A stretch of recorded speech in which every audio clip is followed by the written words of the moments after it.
What's up, everybody? It's Johnny King with the Johnny King Show, and I'm so excited and privileged to have with us a guest by the name of Johnny as well.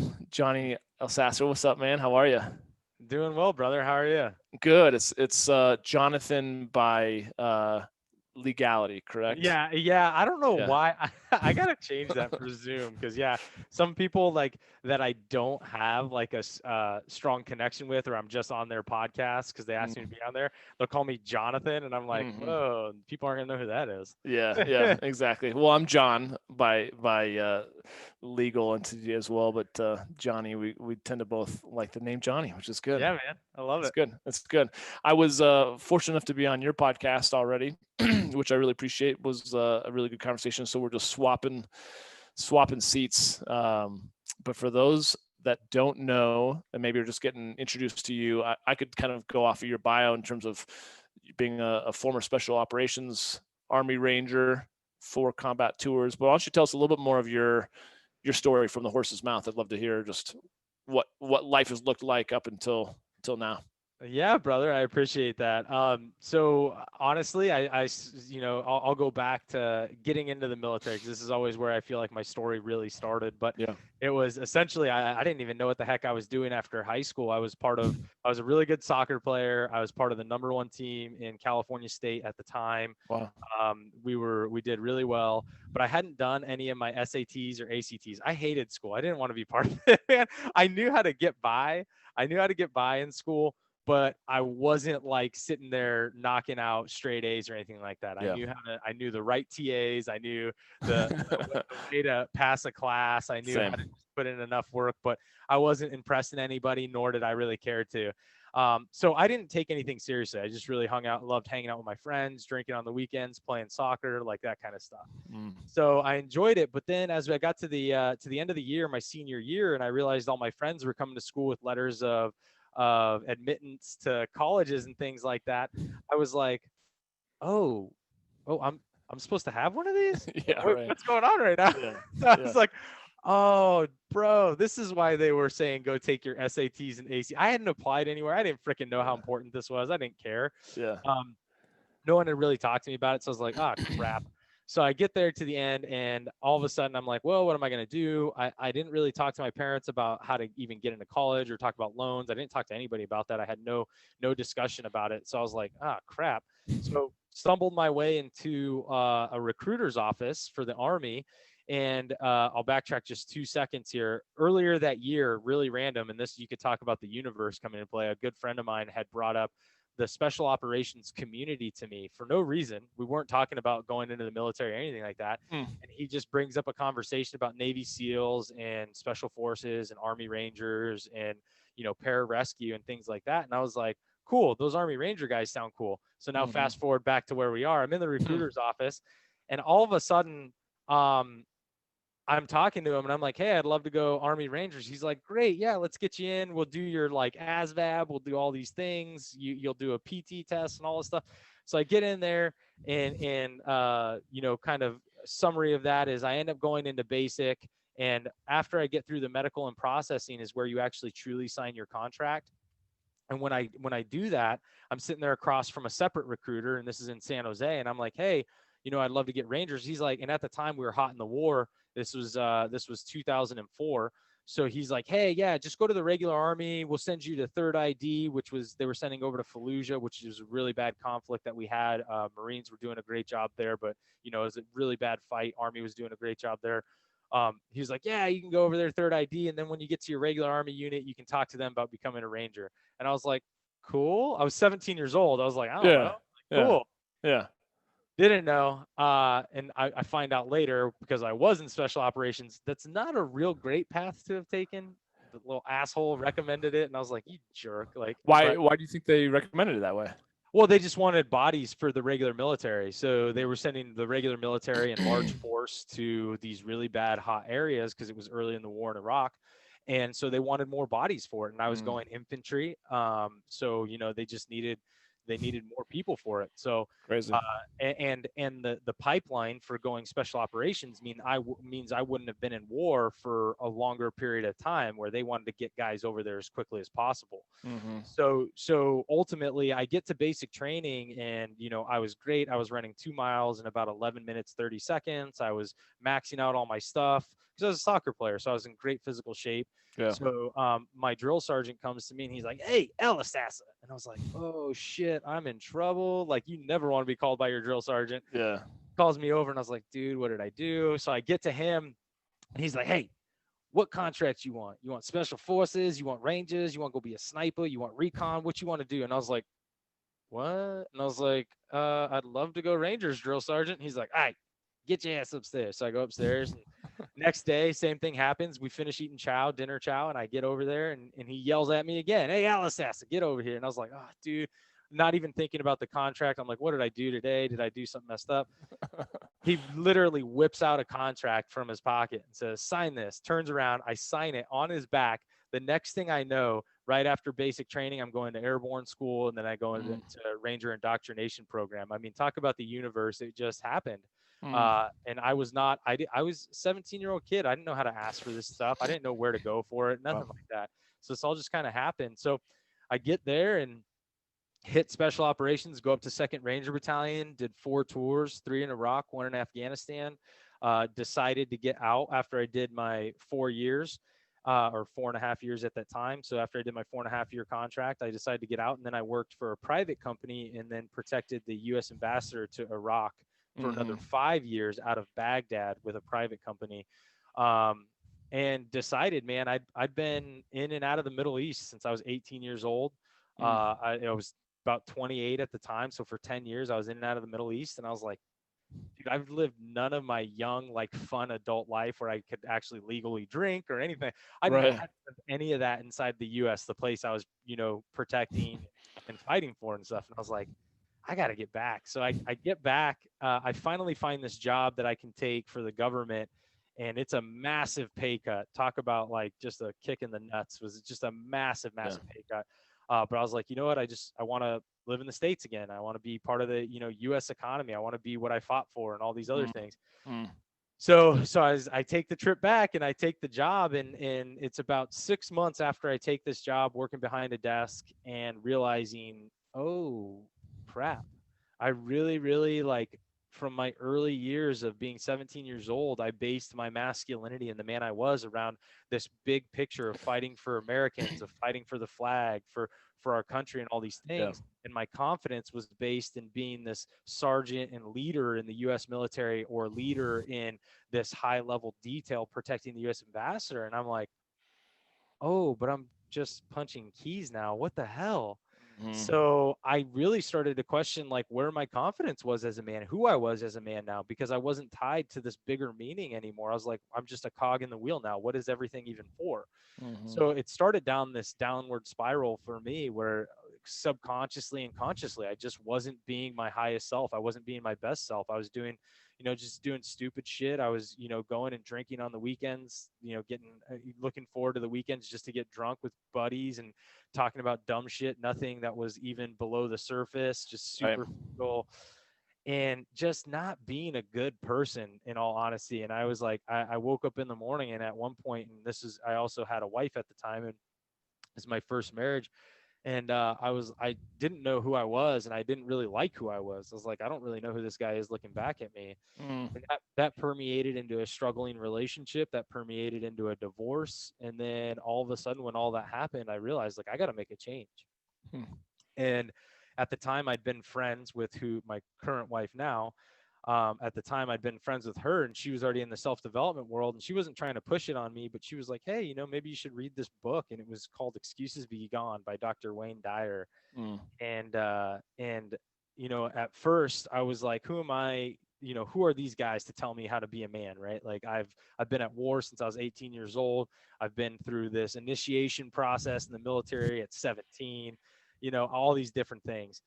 And so I had this big chip on my shoulder, and I was like, well, something's got to change. Let me give this a shot. So I read the book, and it was a big shot in the gut to me, because I was like, oh, wow, even me telling myself that, who are these men, to to teach me. Even me telling myself that was an excuse to not want to learn, to not want to grow. And I was like, oh crap.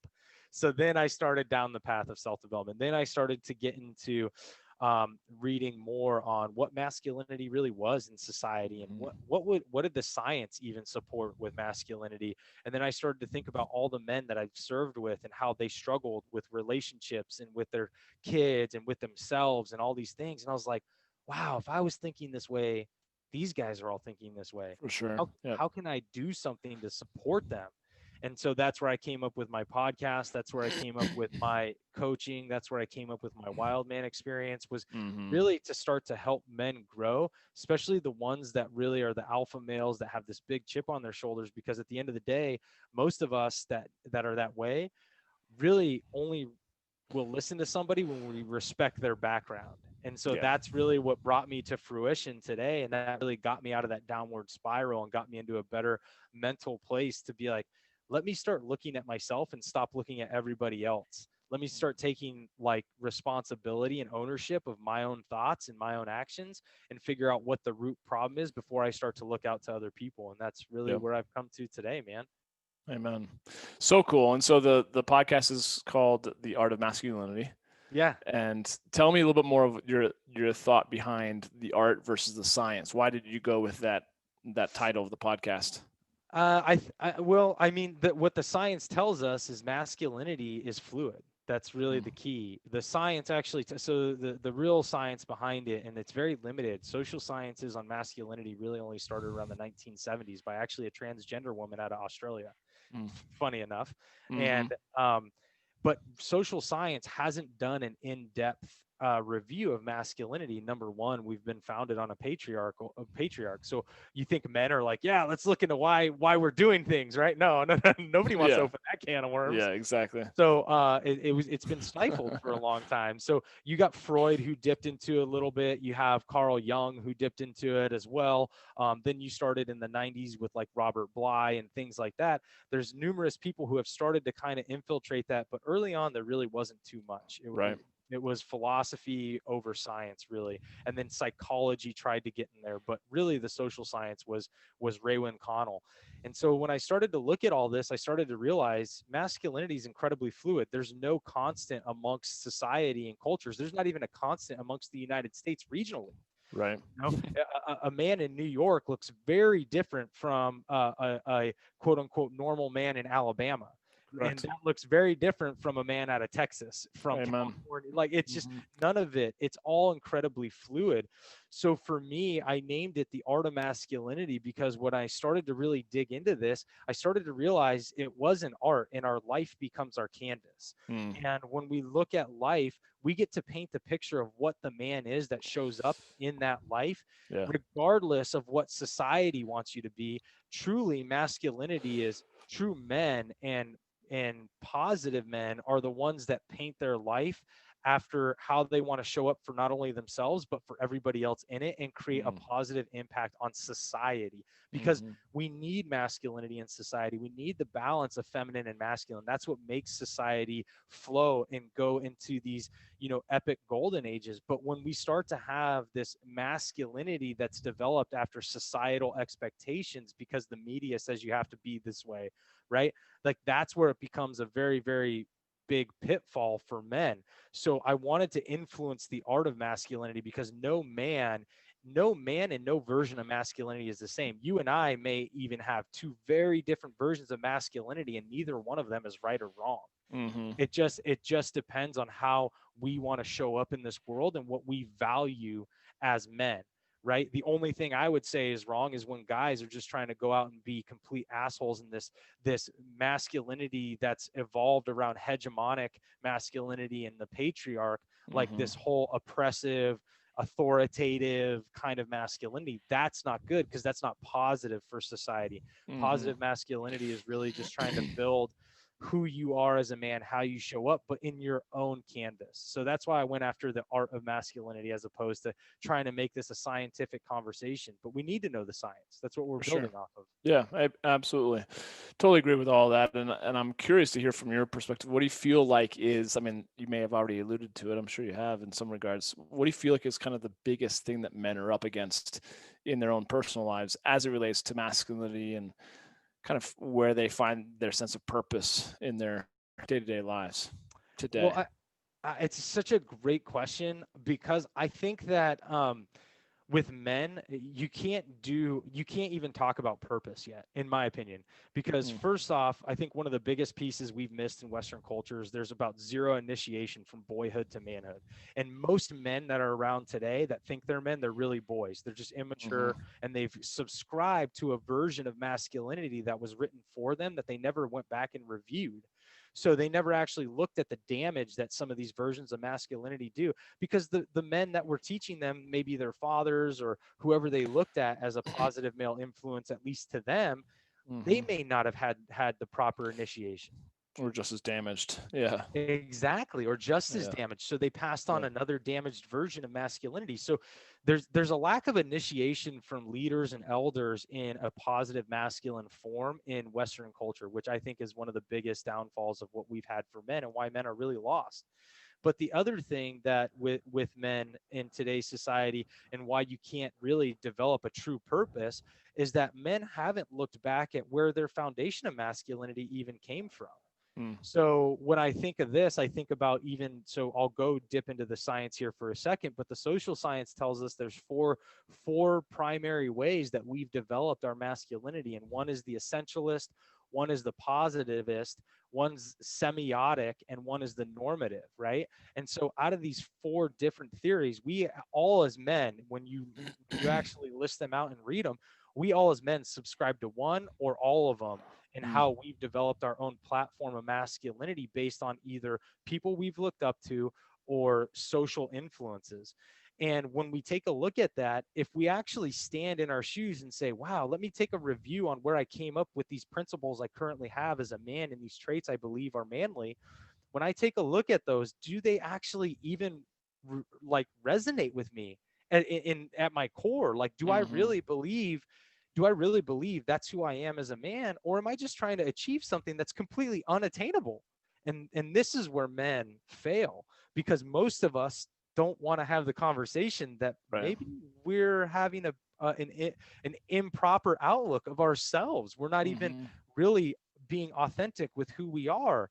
So most men don't want to admit maybe they're struggling. Most men don't want to admit that there's something that they want to improve or can improve.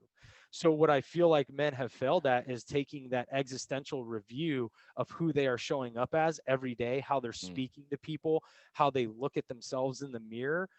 They're not taking a look at what they value. And if you don't understand what those core principles are for you as a man, not as just a person, but as a man in society, you can't really have an aligned purpose. It's right. impossible. You're going Right. to have a purpose that was developed off somebody else's conditioning for you. Mhm. Mhm.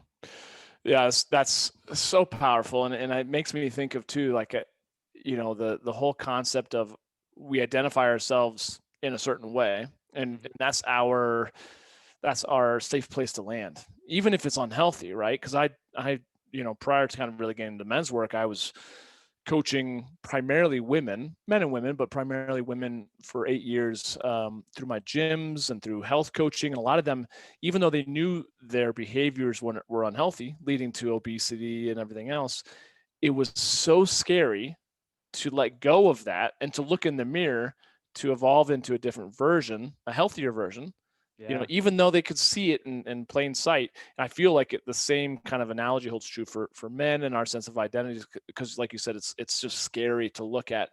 If I let go of that sense of identity, even if I haven't really chosen it Mm-hmm. uh, consciously, like, who do I have? And I feel like I've gone through that too. Like, who am I then? Right? Yeah. It's Yeah. super scary.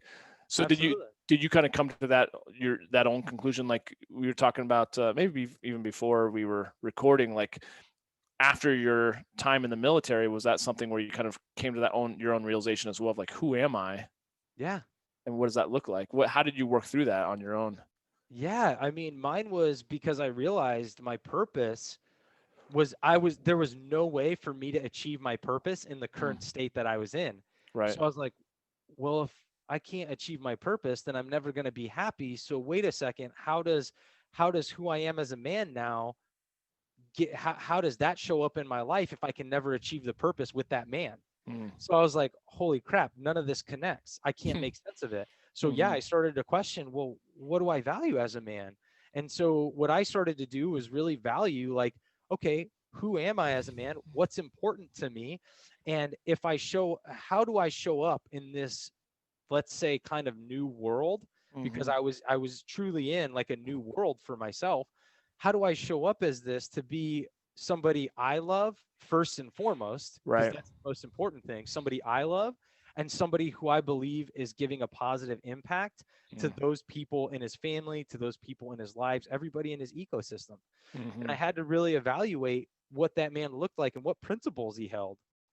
So I had to take stock. Oh, okay. Being this hard ass who had this high expectation for everybody, that was honest, brutally honest, but was almost unable to be pleased because there's always a higher expectation. That guy didn't serve me anymore. That guy Mm. didn't serve the people that were in my life. It was just that was creating me to be somebody that was never, number one, never going to be somebody that could really have anybody close to him. And number two, was not going to allow me to ever see any happiness. There's just Mm. going to be continual, you know, like letdown and kind of sadness, because there's never going to be anything that would be achieved to include my own purpose, let Totally. alone what everybody else was going to be in my life. So I had to really take stock in that and evaluate myself. And I had to, the one thing I'll say, and one thing I really got from the military, is I love. I'm an extrovert, but I love being by myself. And I Hmm. love taking time to have my own thoughts and to really dissect my own life and kind of dissect even things in this world, like to have really this esoteric conversation in my own brain. I love that. And so I learned in the military, I learned that because we'd be on land nav and we'd have to be out for hours and you couldn't talk to anybody or you'd fail. You couldn't even be in the same proximity as somebody else or you'd fail. You get Mm. kicked out. Mm. So I'd be in the woods for hours on my own with a map and a compass and trying to find these little freaking metal poles in the middle of a forest. And I just have nothing but myself to have conversations with. And I truly have come to a place where I did it for so Cool. many times. I loved it. And so I started to have those conversations with myself. I started to get back in touch with going out into the wilderness and do long hikes and get into the mountains and camp and get back to things that I loved, that helped me to have those esoteric conversations to really find out who I was and what I valued.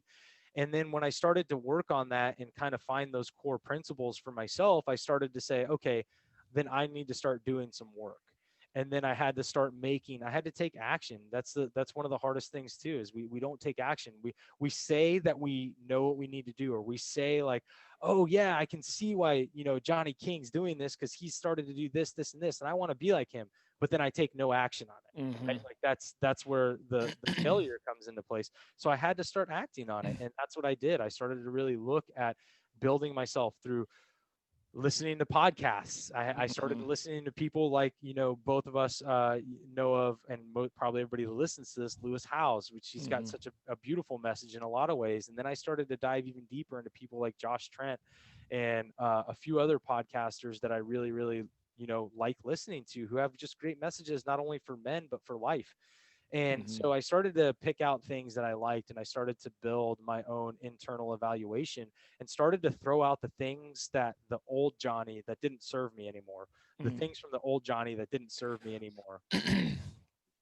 So cool. I guess the thing that you've got me thinking now too is so much of the work that you've been doing, excuse me, been in your, let's say, late 20s, early 30s, right?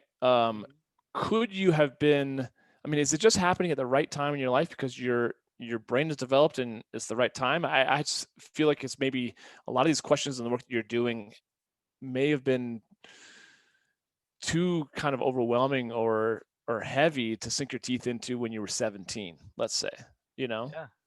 I just question, at what point does it make sense that guys start getting into this? And is it something that we should help future generations and our children or our children's children get into this sooner, these type of conversations sooner? But like, at what point is it healthy to begin having these conversations with younger generations, you know? I mean, it's such a good question, and I would like to say I have 100% the answer, but I don't. My firm belief is if you're a man today and you have kids, or you even have, nieces and nephews, or, whatever it is, you have any type of younger generation that is looking to you, start the conversation as early as possible, Yeah. because the problem is especially if you're not around them 100% of the time, which you never are, they're being influenced as well by other things in this Mm-hmm. world. And if you want to go into the, brain science behind all of this, the neuroscience, when you look at that, you start to look at, okay, from 0 to 8 are our most influential years. Well, why? It's because our brain waves are in theta, and that's where we're sitting there and we're completely malleable. So everything that's going on is getting imprinted in our subconscious. And you're very well aware of this, is that 95% of our life is automated off our subconscious. So if it's all Mm-hmm. pre-written between those years up to 8 or 13, I've heard people say 13, but up in those years, those early years, if our subconscious is imprinted already by then what you're doing as you get older is not changing. So if you allow the imprinting of younger generations with positive influences and good conversations, where they start to really think about how they're showing up in this world, then you're able to influence them at such a young age that when they get older, that conversation is not going to scare them. And that evaluation isn't going to scare them, because that's what scares us men right now. Our generation of men are terrified to have that conversation, because we just Yeah. know we're supposed to be hard. We're supposed to work through every day to put food on the table. We're supposed to be the martyrs for our family so they can have a good life. And it's all bullshit. That's not real. Mm-hmm. And I think you're right. The younger the conversation is had, the less fear there is around being malleable and choosing how you want to show up as a guy. And I, obviously before boys become men, I think it's not only the conversations, but I think even more so it's just being an amazing influence, whether it be to your own children or mentoring upcoming generations of boys and men. I think that at the end of the day, you know, walking the talk is probably the best way, which I think you're absolutely doing through your podcast and everything else that you're standing for. But for you and I, it's happened later on in life, I think, just Yeah. because it is where it is, right? Like almost couldn't avoid it. Yeah. Yeah. you know, And had to come to and the and table with it. and you hit the nail on the head right here, because I'm a huge subscriber to like the social learning theory. So, obviously before we can even talk, we only learn by watching, right? Mm-hmm. And so if you're showing up as a shitty dude while your kid is like 0 to 2, then all of a sudden, like, you just showed them that's imprinted on their subconscious that Yeah. that's what a guy does. That's how a guy acts. That's how a guy acts with his wife or acts with his friends or all these things, right? And then when you're sitting there and you're still doing things like that, they're learning through what they see in you. And this goes for boys and girls. Like, For girls sure. girls grow up, loving men that they saw in their life, because that's what they believe men are supposed to be like, right? And this is Mm-hmm. where you see women who get into marriages where they're marrying their dad, right? And their dad Mm-hmm. was an abusive alcoholic, right? And Right. so all of a sudden you're like, well, what did you think? She was conditioned this way. So as men, Mm-hmm. it's not just about having the conversations, it's about walking the talk. It's paralleling your actions with your words, and treating people that way as a positive male influence, speaking to them as a positive male influence, treating yourself well as men. Because if you continue to sacrifice and be the martyr and say that I have to live a miserable life so everybody else has a better one, well, guess what you just did? You just conditioned another generation to think they had to have a miserable life so everybody else can have a good one. But that none of that's real. Yeah. Yeah. I experienced that a lot, even with my mom, because my dad wasn't around much. My Yeah. mom was amazing mother in many regards, but also martyred herself and her needs, which ultimately came back to bite her in the end, I think, as it relates to her health and her marriage. But that's a whole nother podcast. Yeah.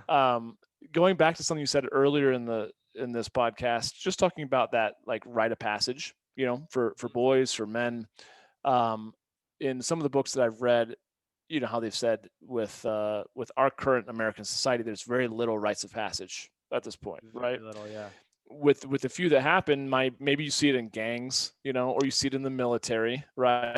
Now, having experienced the military, though, was that rite of passage something that really influenced you? Was it something that you even took to heart is it just was it just boot camp and you were through your thing and there you were serving overseas, or was it really supported as like you guys are now coming of age, you're now men, what was that type of experience going through boot camp, and that you would even say a rite of passage through the military? I think the military, in all honesty, is probably one of the, and it's got its own flaws, but I would say measured to anything else aside from any private rite of passage that men are offering, I'll give a shameless plug. Jetty Azuma is another Mm-hmm. guy that's a mutual friend, but he runs a really cool rite of passage for even for men Cool. that have never gone through it, but it's really special. But the military, in my opinion, as a collectively massive rite of passage in the United States, is probably the best. And yes, it really is a rite of passage. They're telling you that, you've succeeded in this really tough endeavor. And now you're a man and you got to step up and be confident. You got to lead and you got to do all these things. And it challenges you, but they give you the tools to be a skilled leader. They give you the tools to move into the world, to not only do that in the military, but to do that in your regular life. Mm. And that's why we take a lot of these things. And like I said, don't get me wrong, there's a lot of flaws in the system, because even when we look at it, and you look at gangs as well, gangs have an initiation process and they give a rite of passage, but it's all based around hegemonic masculinity and the patriarch. So it's still oppressive. There's still hate involved. There's still a lack of inclusion and inequality. And that has to be bred into them for them to be effective in their gang wars. And it's the same thing in the military. It has to be bred into us in part of our rite of passage, so that we look at other cultures and societies as less than us, so we know when we have to go protect them, or when we have to go fight somebody who's rising up, right? Like, that still has to be passed on. So there is some negativity in there, and I For can't sure. say that that wasn't something that I was introduced to either. Like, I had to be, and that made us effective as soldiers. But at the end of the day, when you go back and look at it, does that make me a good man? No, probably doesn't. Probably Mm. it's something I've had to work through. It's something that I think a lot of military people have to struggle with, because at the end of the day, when you look at every culture, we are all equal. Every culture is just a little different beliefs on how they do things, but collectively we're still a human race trying to share this single lifetime that we have and this beautiful planet that we have. So Mm, mm. Having experienced serving and being in the military, kind of based off of a foundation, like you said, of masculinity that maybe you didn't fully consciously choose. Did you experience things during your time when you were serving that, not so much talking about PTSD, although that I'm sure we could go down that road a little bit, but um, that maybe you would have handled differently if you were coming from a place of where you are now, of greater confidence and maybe humility and strength, in the sense of knowing your manhood or masculinity that you didn't have when you were younger? yeah, man, I think, like, I would say, man, from the military, definitely, I would say that, like, if I could have just realized to look at everybody as, like, all men, but all people as just really that collective consciousness and Hmm.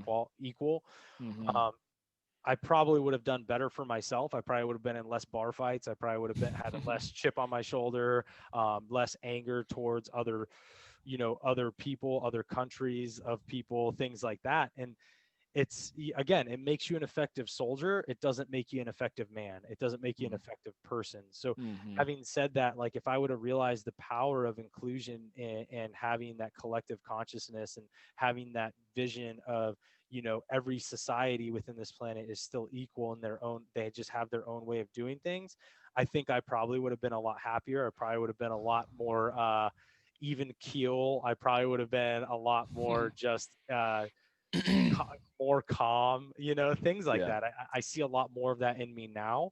And when you ask me that question, it gives me the ability to retrospectively look how I was and how I view things as opposed to now. And there's just more a sense of calmness in my life. I'm still confident in my capabilities if anything comes up, right, that requires me to act in the way that I used to. But I don't look at the world the way that I used to look at it. I don't Mm. look at other I don't look at other men the way that I used to look at them. I don't look at them as competition. I look at them as brothers, Mm. until and I think nowadays I look at men more as there's and women too. I've always looked at women with a high level of respect, but men, I've always seen a sense of competition. That's why there's a difference for me. And I don't look at men that way anymore. I look at us as, hey man, we're just on our own journey. And if I see something in a guy that intimidates me, or makes me think that, I start to, I realize I start to talk shit on guys, Hmm. when they have something that I want. And I think Hmm. most of us men do that. And then I've realized in my mind, if I'm talking about them in my own brain that way, there's something that's insecure with me. And Hmm. I've only come to that realization now in my life. And I wish I would have known that before, because like I Hmm. said, it doesn't mean just because you're jealous of somebody, or you're looking up to them in some way or another, doesn't mean that you have to make an excuse as to why you believe you're subpar to them, right? Like, Hmm. and the last thing I'll say on that is, when you realize you're having those conversations, if you realize if you just talk to that person, they're probably the nicest person in the world, or they're Yeah. a complete douchebag. But a lot of times, at least you get to know from the horse's mouth, you're not Yeah. making this perspective, right? Yeah. So it's led me to better conversations. It's led me to better experiences. It's led me to create, um, better groups of men around me, and to learn more. Yeah. Yeah. Two things that you make me think of. The first question, as it escapes me, what was I thinking of? Oh, was, as guys are listening to this, because I'm sure they will be, uh, where do you where do you suggest that they start? Because I imagine, talking about kind of like the jealousy, or I can imagine, and I could be wrong. There might be someone who's listening and be like, dude, I'd be so much more confident too if I had gone into the military and served and was given the tools. And there's just a lot of guys that didn't have a whole lot of mentorship by dad or any other type of like good positive male role models. So where do they even begin? Is it picking up a book or listening to podcasts? Is it coming to your wild man experience? What is it like? Where do they start? Do you recommend in doing the work?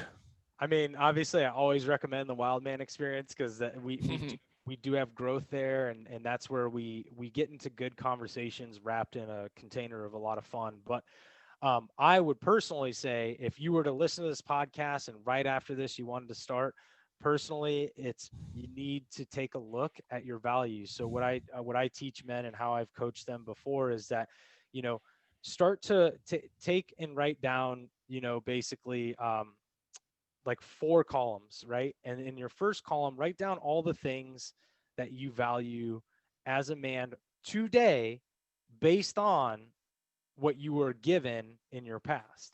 Hmm. Not what you look up to right now, but what you value, what's gotten you to this point. Write down all of those traits, all of those things that you believe a real man is, right? And then in your next column, start to write down, or start to take out of that column, the first column, start to take out of that the things that you don't believe anymore, the things that you don't gonna are gonna serve you moving forward as the man you want to be, Hmm. right? And then in your third column, start to write down all those traits of the things you value but you don't yet have. Hmm. So, of like, if I'm looking at Johnny King, I'm like, man, he's got a high level of integrity. He speaks well. He's well educated. He has a good vocabulary. These could be things that make you more confident as a man that you wish you would have. So start to write down those values of the things, that you would like to have that you don't yet have. And then in Hmm. your fourth column, go ahead and combine what's left over from the first column and what's in the third column, Hmm. right? And then make that your new blueprint. And this is where you get the conscious ability to say, this is the man, this blueprint is what I want to be. This is how I want to show up every day, right? Hmm. And then to take it one step further is you write down out of that final fourth column that has the traits that you would like to have and the traits that are left over from your past. Write down 3 to 5 of those. And I say 3 to 5 of these because you're only in any given moment, when everything hits the fan and you're at this base level of consciousness, you're going back down to your sympathetic nervous system. So you're not thinking on a conscious level, it's all subconscious and habits. What are 3 to 5 of those that you will always be able to remember at those moments and show up as that man in every situation? Because if you can do that, then you won't have regret and shame on how you showed up. And you'll still be able to wake up in the morning and look at yourself and say, I love that man in the mirror. He showed up consistent with this new Mm-hmm. blueprint. I'm happy. So that's where I would tell guys to start, because when you start there, you actually know who you fundamentally are. You have to have a strong base. You can't get intricate. You can't be special operations with a crappy foundation. You have to build a strong base. And as men, I firmly believe we have to take that practice now and make sure that our foundation is strong. And then those 3 to 5 traits that you believe are would last through any moments in your life, would last through any season in your life. Those are the 3 to 5 traits that you hold on to. And that's the guy you show up as, even in your lesser moments of anger and judgment and depression. That's the guy you still show up as. And in your higher self, when you're in this great uh, Mm-hmm. euphoric state, you're showing up as all the traits in the fourth column, right? Mm-hmm. But we have to get a strong foundation, and it typically sits somewhere between 3 and 5 for men. That's such a powerful exercise. I hope if you're listening to this, not if, because you're listening to this, if you're actually listening to this, you are listening to this, that you take some time and you pause this podcast or this video and do that, because I think that's so powerful. Because it's one thing to conceptualize this in your head as you're listening to it, like, oh yeah, that makes a lot of sense. It makes all the world to actually put pen to paper and go through an exercise like Johnny just laid out there. So speaking of doing the work though, and the container that you mentioned, give a little bit more information about the Wild Man experience and what you've created there, because it looks pretty badass on social media. I know. When are you going to get there, man? It's going to be Hey, fun. I just need to know dates. Let's do it. I love it. Yeah. Um, Yeah. so the Wild Man experience is something I came up with because I started to see a lot of people in the self-development world who you and I have both had the privilege of meeting and getting to connect with. Um, they've shared and expressed their admiration for the military, and so I was like, wow, man, I really respect these guys, and they didn't have the opportunity because whatever happened in their life, they didn't serve, but they really love it. So I wanted to give Yeah. them a taste of what it was like to really get an experience of the fun things from the military. I didn't want to put them through hell. So I was like, let me give them a taste of that. But then I also Yeah. said, well, some of these guys are may not be, everybody's got a different level of where they enjoy and really absorb information. So let me package it in this really VIP experience where they hop off the plane, there's a car to pick them up with their name. They don't have to pull out their wallet. They don't have to do anything except be present for the 3 days they're with us. And they're taken care of fully and completely. So I said, let me give an experience that encompasses the really fun things from special operations that I did with this really cool uh, environment where it allows guys to really open up and lower their walls too, and have these real conversations with one another and be men together and be positive men together and have this just great masculine environment that allows them to just really connect and create a lifelong friendship with one or two or even the whole tribe of guys that show up. So that's what this experience was for. So we basically run guys with VIP dinners overlooking the ocean. We take guys out to a ranch in Corpus Christi where we do some really fun exercises with teaching how to do CQB, which is close quarter combats. That was Cool. that was our bread and butter in urban environments, urban warfare. We do teach guys how to peel out of a vehicle if they get contact from one side, and then we actually take you guys and we have you shooting at targets from a moving vehicle down this huge stretch of road, and then you guys get to practice this peel out technique we taught you. And then we go back and we have a really fun bro evening at the ranch. We do some hatchet throwing. There's cigars and drinks. If guys don't want alcohol, they don't have to. There's everything for every type of guy there. Food is all taken care of by our executive chef that's out there at the ranch. Um, and then we actually get you guys out into a helicopter as well the next day, and you guys get to Cool. shoot from a helicopter, which I have to say is probably one of the funnest things I've ever done in my entire life. And I think it's just a blast. So guys get to shoot out of a moving helicopter, which isn't very common. And then we keep and take you guys through some other fun things with shooting. a good friend of mine helps us out there, and he was a sniper in special operations. He was one of the snipers to my platoon. Really good guy.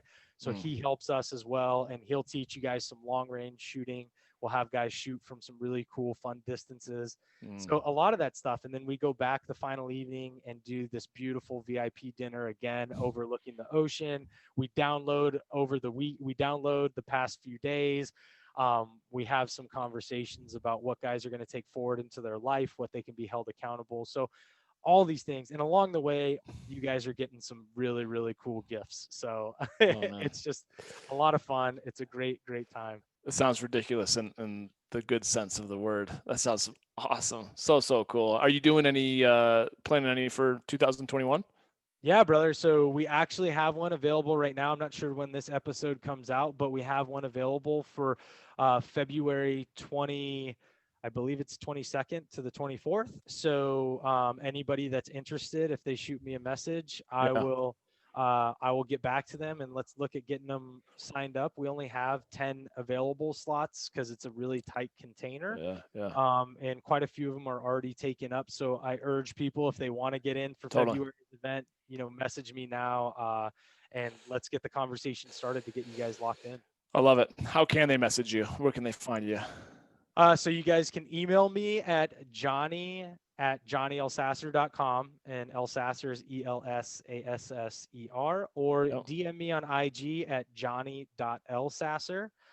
Shoot me a DM on IG and let's have the conversation there and get you guys part of it. Yeah, you guys, as you're listening to this, honestly, just like I said before, pause this right now, jump on your Instagram, follow johnny.elsasser, and just check out some of his photos. If you're watching the video on YouTube here, I mean, here's what he's up to, hanging out of his out of the helicopter.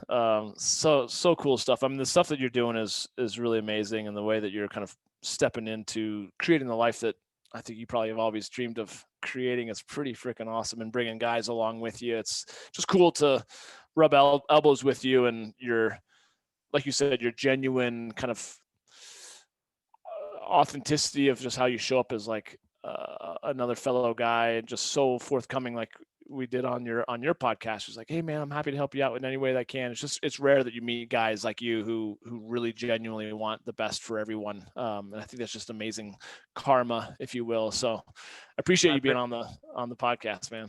Yeah, no, I appreciate that as well. And to everybody out there, what Johnny's mentioning right now, that took me time to work to that. I used to see everybody as competition. So to get that accolade from you, it means a lot to me, but it also just shows me the work that I've done on myself.